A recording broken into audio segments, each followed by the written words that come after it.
So I remember the day I got my license. It was on my 16th birthday. I was so excited when I scheduled the driving test and then that I passed the driving test. There was a young lady I had a crush on, and I had made a plan to go pick her up and another friend, and that we were going to go to a party. So I borrowed a car from my parents and we went. And on the way there, after I picked the young lady up and this other friend, we got pulled over. As we were getting pulled over and I was yielding onto the side of the road, the friend of mine, not the young lady, but the friend who was sitting in the back seat, spoke up and says, "I have a bottle of beer." I didn't know he had that bottle of beer. I didn't know what to do. And he just said, "I'm going to shove it under the seat." It sounded like a decent idea to me, so there it went under the seat. Suffice it to say, the police came up, started asking me for license and registration and shining their lights in the car, and of course saw it because he didn't do a great job putting it under the seat. I was taken out of the car and really terrified. I had these officers intimidate me. I wasn't from the part of town that I was in. They saw that from the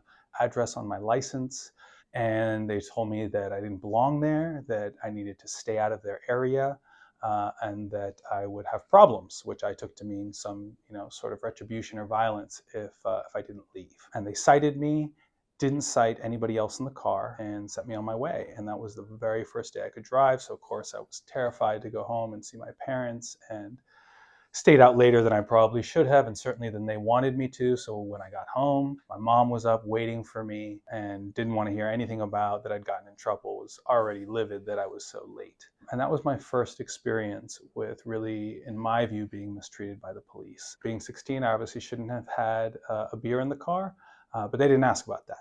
They wrote me the citation for it, but that was none of what they were interested in. They were just interested in delivering the message that I didn't belong there. And that's the reason that I got into criminal defense, because I don't want anyone to ever feel that way. I want them to know what their rights are. I want them to know that they have somebody who will stand with them, who will stand up for them, who will fight for them, and who will make sure that they don't feel alone. That was the major feeling that I came out of that with. It was alone and helpless. But fortunately, after a couple of weeks went by, I started digging around and trying to figure out how to defend myself. And that was the start of my legal education. People make mistakes. I know I have. If you're accused of a crime, an experienced attorney can help you reduce the charges or at least mitigate your sentence. There are all sorts of things that you can do.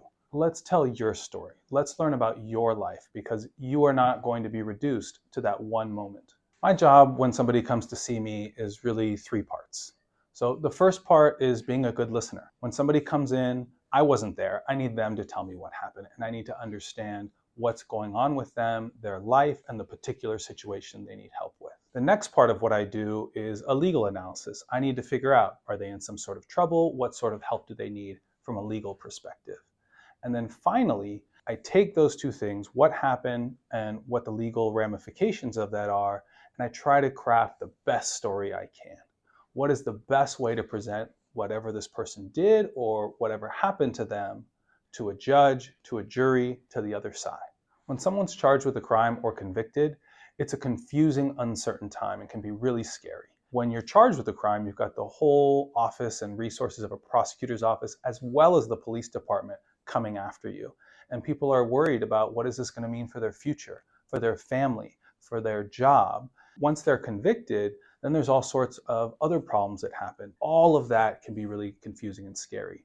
And the best thing to do is talk to somebody who's experienced in that, who's done lots of these cases and can explain to you, listen, this is the process. This is what's going to happen. This is how we're going to make sure that your voice is heard and your concerns are addressed. Some of the things that make me unique in what I do are that I've been doing this for 15 years and have done more trials than most people have in their entire careers. I've handled thousands upon thousands of cases.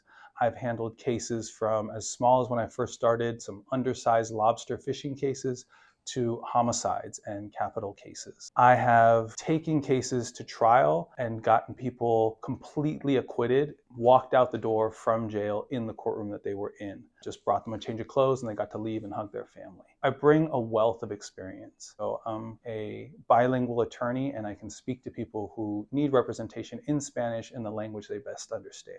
And another thing that differentiates me is I truly care about my clients. And I don't just say that here or to them, but I show it. I do this work because I got arrested and mistreated when I was young. I've seen my cousins, my uncles, my father all get arrested. I want to make sure that people are able to get justice and are not left hanging. One of the most important values to me has always been family.